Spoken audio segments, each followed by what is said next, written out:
Genesis chapter 41, introduction. This is a pretty long chapter. In a certain sense, kind of the teaching through it ought to go kind of fast, even though it's 57 verses. But there is a lot that happens in this chapter. It starts off with, well, Joseph is still in prison, as we've seen in the end of the previous chapter. And it ends up in the end with Joseph, well, famine in land, and Joseph in second command in Egypt. Just Pharaoh above him. How come? Right? In so few verses, so much will happen. Joseph will be lifted up so much. Well, so it starts off with Pharaoh having a dream, and about the 7 cows, and then the fat cows and the thin cows, then the wheat, and then the thick ones and the thin ones, and the eating of and destruction of. And Pharaoh, all of these dreams in one night, 2 separate dreams, and the fact that it repeated itself would clearly show to Pharaoh 2 different dreams, but the same kind of thing happening, right? Would clearly then, in their faith system, belief system, in their day and age, would mean that this is really something that's important, is most likely going to happen. And then no one could give him an answer. No one in all of Egypt could. I guess someone could have come up with some kind of an answer, right? But maybe because it happened twice, the normal guys giving these kinds of answers understood as well. This is kind of a bit too important, and they don't really know, and they are too afraid to say something which is not going to be true, and then their lives are going to be in danger. It's one thing if you lie to Pharaoh, it's another thing when you lie to just a normal kind of a person, right? Deceiving.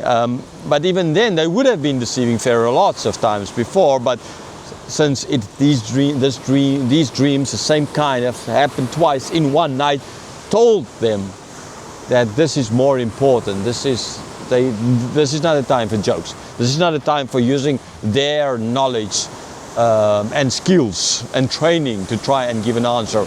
They need to be 100% sure. That is then when the cupbearer all of a sudden, okay, now I think it's because he's understood that if he reminds Pharaoh of this now, then his life is not in danger. Pharaoh will not do anything to him, but actually it might help him. It might help him even. Not saying that he did it for his own personal gains, but at least he's not going to lose now. So he speaks up. He tells Pharaoh, okay, so I know this Hebrew guy there in prison.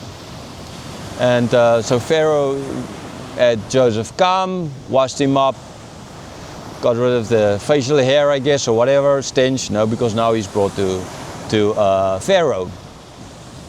And then Joseph came. Pharaoh's like, I heard you can tell, explain this dream. Joseph is like, no, I can't do that. I mean, he could say, yeah, I can. No, he did not. He said, no, I can't do that. It's up to God.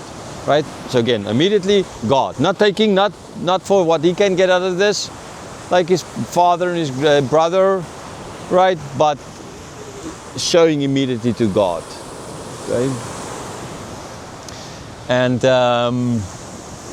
then Pharaoh told him his dream, and he explained what's going to happen. 7 great years of harvest, and then 7 lean years where it's going to be drought, and everything will be destroyed as if there was never these years of abundance. And even more so, they were all basically, there'll be famine. And so Pharaoh's like, so how can we solve it? I mean, he didn't ask how do we solve it. Joseph immediately said what they're supposed to do.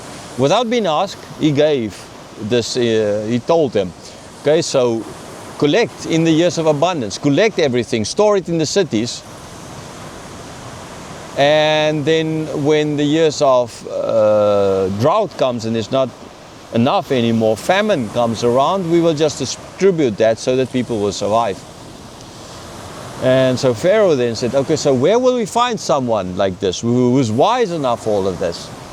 And then he's like, oh, but yeah, we have this one guy here through whom God is speaking. So I think it's more to do with the fact that God gave him so that Pharaoh then saw that God is working through, and so he can trust.